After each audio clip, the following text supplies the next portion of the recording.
Hello guys, welcome to my channel. Sana ham mazak lumda. Namainka I get e video anu hanget deong business. Eule good news tele. Kanles tu good news zeze anu na support tera kanang bezze bambi bezegna. Again anu soge request tera sana nami zake information pegara ngewong tele. Daza kamgo nami na achu support tem bezegna Asuiyi sangle kenze. Jigum ze nang kage anui support tebe ngobli gum ze aya akang pe benai ine harolu ze cat channel anu zeme hange zana nang hang banai a hange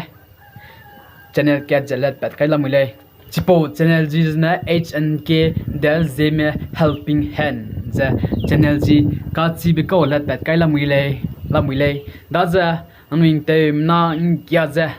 angka ge agu channel pim lei na agu video ngoim lei na mi skip this lo pit kam mai lo dana man ka gi tam dai pi kum hi ge video za bagu full details te ra nge po channel le pet kumei za bagu full details za ani upload te gai do le launch te gai le da za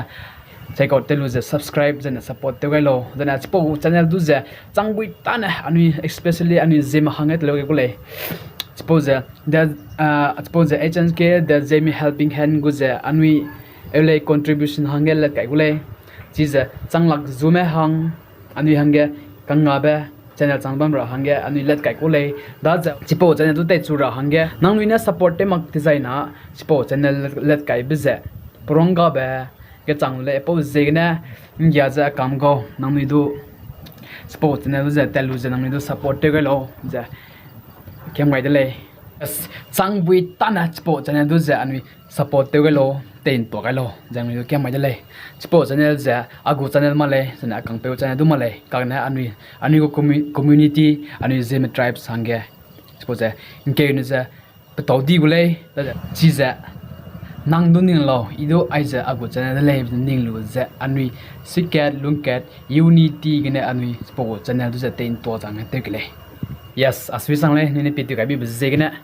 iden ka rang ke khamani bligum za ingya za te support de gailo link description na kai gole chige telu za nami check out te lo ga irang ai za nami